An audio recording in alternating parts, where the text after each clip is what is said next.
اور اگر یہ شوق پیدا نہیں ہو رہا تو اللہ تبارک و تعالیٰ نے اگلی بات بھی بتا دی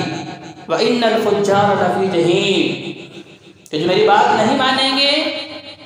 جو میرا آرڈر نہیں مانیں گے، میرے حکم کے مطابق زندگی بسر نہیں کریں گے، جن کی خوشی اور غمی، شب و روز، لیل و نہار، سفر و حضر، سارے معاملات، گھر کے بھی، باہر کے بھی، کاروبار کے بھی، دین کے بھی، دنیا کے بھی، سارے کے سارے دین کے ماتحت نہیں ہوں گے۔ وَإِنَّ الْفُجَّارَ لَفِي جَحِيمٍ، اور میں ایسے لوگوں کے لیے میں نے جہنم، کھولتے ہوئے انگارے، بہتے ہوئے بھڑکتی ہوئی آگ، ایسے بدبختوں کے لیے میں نے رکھی ہے۔ تو جاتے جی بکار یہی اللہ تبارک و تعالیٰ کا پیغام جو نبی کریم صلی اللہ علیہ وآلہ وسلم کی زبانی لوگوں کو دیا گیا۔ اللہ تبارک و تعالیٰ کیا فرما رہے ہیں؟ سورہ انفطار سورۃ نمبر 82 19 آیات کے اوپر مشتمل ہے۔ پہلی 4 آیتیں اذا السماء انفطرت،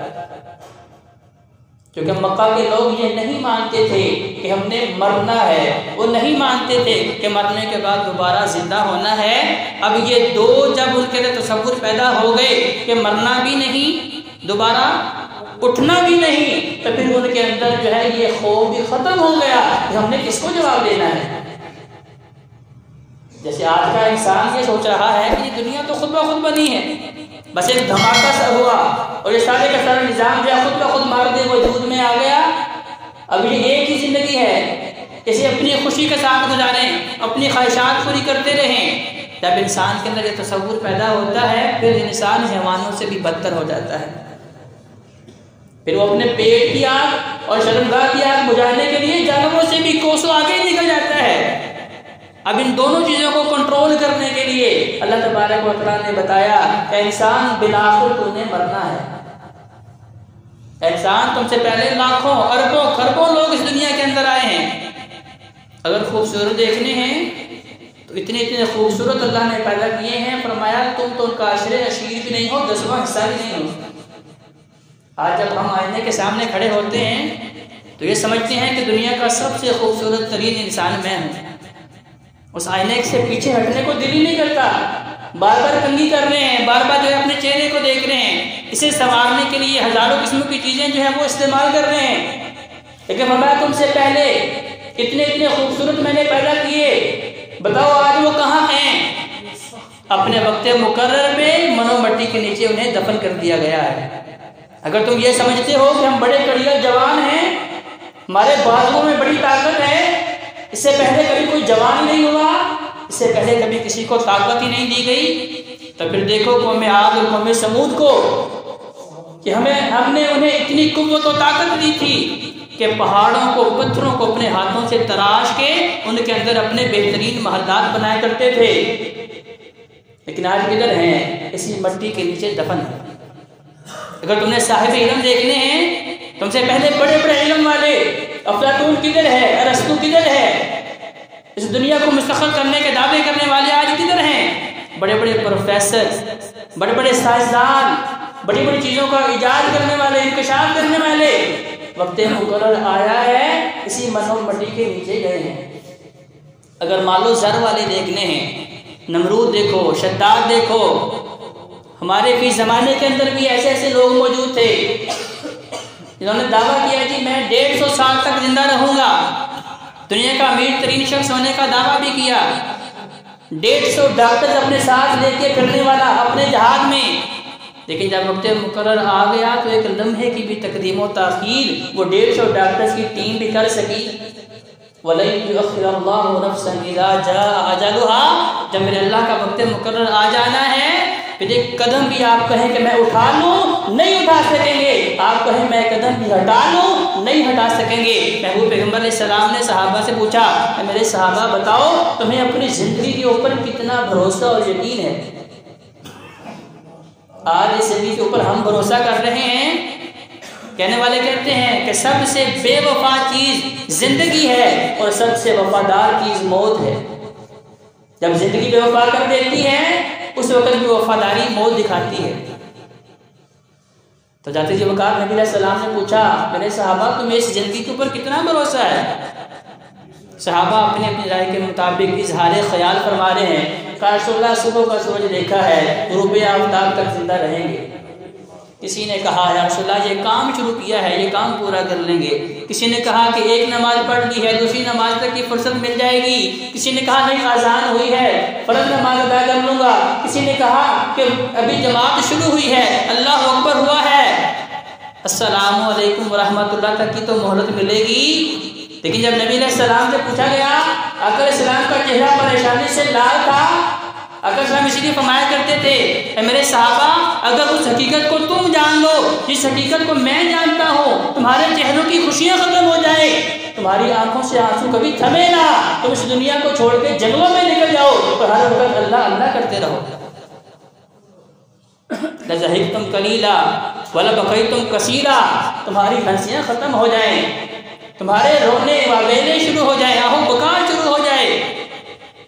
نبی علیہ السلام نے فرمایا کہ مجھے تو اس زندگی کے اوپر صرف اتنا سا بھروسہ ہے کہ ایک طرف سلام پھیرا ہے، پتہ نہیں دوسری جانب بھی پھیرنے کی اللہ نے فرصت دینی ہے کہ نہیں دینی۔ تو ذات کی وقار یہ تصور نبی کریم صلی اللہ علیہ وآلہ وسلم نے مکی دور کے اندر ہی صحابہ کے سامنے پیش کر دیا تھا۔ اس کے نتائج پھر مدنی دور میں بھی نظر آئے اور میرے محبوب پیغمبر علیہ السلام کے وصال کے بعد بھی نظر آئے کہ جب کہنے والوں نے کہا کہ ملاوٹ کر دو، کون سا امیر المومنین دیکھ رہا ہے؟ اسی تصور نے کہا کہ امیر المومنین تو نہیں دیکھ رہا لیکن اس کا خدا دیکھ رہا ہے۔ السماء انفطرت، اللہ نے بتایا کہ یہ آسمان جسے تم آج بغیر ستونوں کے دیکھ رہے ہو، جتنا مرضی لمبا چوڑا سفر کر لو، جتنی مرضی تیز رفتار سواریاں جو ہے تم بنا ڈالو،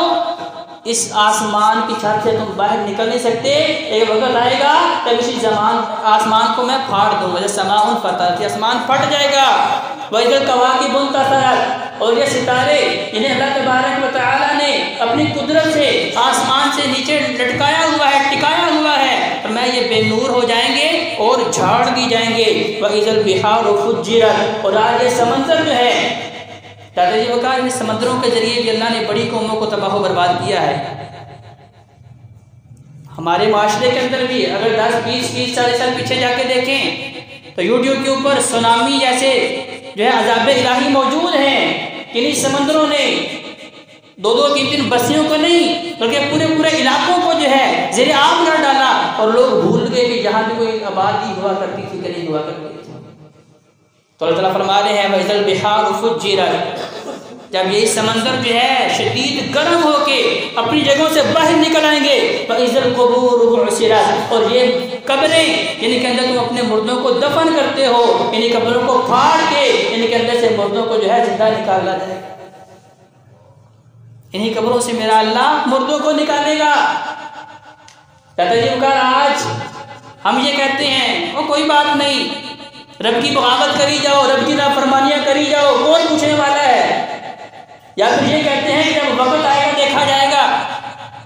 اور بھائیو جب سکرات موت آتی ہیں، جب اسرائیل نظر آتا ہے، جب انسان کی پہنچ جانے موت کے فرشتے کھڑے ہو جاتے ہیں، اس وقت انسان کوشش کرتا ہے چیخ و پکار کرنے کی، مدد کے لیے لوگوں کو بلانے کی، لیکن اس وقت زبان کے اندر سے وہ قوت جو ہے اللہ تبارک و تعالیٰ چھین لیتے ہیں۔ اور موت کی کوشش جب طاری ہوتی ہے، انسان بتانا چاہتا ہے لوگوں کو کہ میں کس کرم کے اندر مبتلا ہوں، کس مصیبت کے اندر سے گزر رہا ہوں، اس کی شدت کتنی ہے، اس کی تکلیف کتنی ہے، لیکن حضرت جی کا اس وقت انسان بتا نہیں سکتا، تو انسان یہ کہتا ہے کہ جب وقت آئے گا تو دیکھا جائے گا۔ وَإِذَا الْقُبُورُ بُعْثِرَتْ، اللہ تبارک و تعالیٰ فرماتے ہیں کہ میں انہی قبروں میں سے نکالوں گا۔ کہتے جی یہ دنیاوی امتحان ہوتے ہیں تو کامیابی حاصل کرنے والے سرتوڑ کوشش کرتے ہیں، اس کوشش کے باوجود بھی ان کے ذہن کے اندر یہ سوچ ہوتی ہے کہ کہیں سے اگر کوئی ایک سوال بھی مل جائے تو ہمارے لیے آسانی ہو جائے گی۔ لیکن میرے رب کی شان کریمی دیکھیں کہ 2 جگہ پہ سوالات ہونے ہیں، ایک قبر کے اندر، ایک حشر کے میدان کے اندر۔ میرے اللہ نے دونوں سوال ہمارے سامنے اوپن کر دیے ہیں، واضح طور پہ بیان کر دیے ہیں۔ قبر کے سوال کیا ہیں؟ سب سے پہلا سوال من ربک۔ دیکھیں انسان کتنا بے بس ہے، جو زمین پہ چلتا ہے تو تکبر و غرور کی انتہا کرتا ہے، اللہ نے بھی نقشہ کھینچا ہے کہ انسان یہ سمجھتا ہے کہ شاید میں نے اس زمین کو پھاڑ دینا ہے، اور جب یہ انسان مرتا ہے جو خوبصورت بھی ہے، جو صاحب علم بھی ہے، جو صاحب مال بھی ہے، جو صاحب اولاد بھی ہے، جب اسی جسم سے روح نکلتی ہے مردہ حالت میں ہو جاتا ہے، اتنا بے بس ہے خود غسل بھی نہیں کر سکتا، خود غسل کرنے کے لائق اور قابل بھی نہیں ہے، لوگ نہلاتے ہیں، غسل دیتے ہیں، خود کپڑے پہننے کے لائق نہیں رہتا، لوگ کفن دیتے ہیں، منو مٹی کے نیچے دفن کرتے ہیں،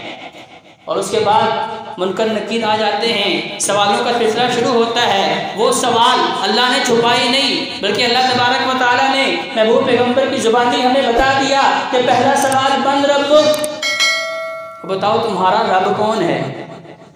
اب حضرت جی وقار یہ عربی سوال ہے، اب یہ سوال ان سے بھی ہوگا جو انگلش بولنے اور سمجھنے والے ہیں،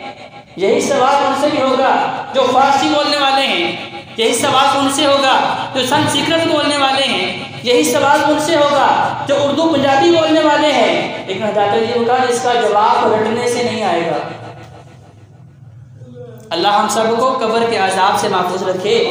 اللہ ہم سب کو قبر کی سختیوں سے محفوظ رکھے، اور اللہ ہماری زبانوں پہ ان سوالوں کے جوابوں کو جاری کر دے۔ تو کہا جاتا ہے جی وقار زبان کے اوپر تب تک اس کا جواب نہیں آئے گا جب تک اس دنیا پہ چلتے ہوئے میں نے رب کو رب مانا نہیں ہے، جب تک میں نے اسے صحیح اپنا الہ نہیں مانا، جب تک صحیح طور پہ میں نے اسے اپنا مشکل کشا حاجت روا نہیں مانا،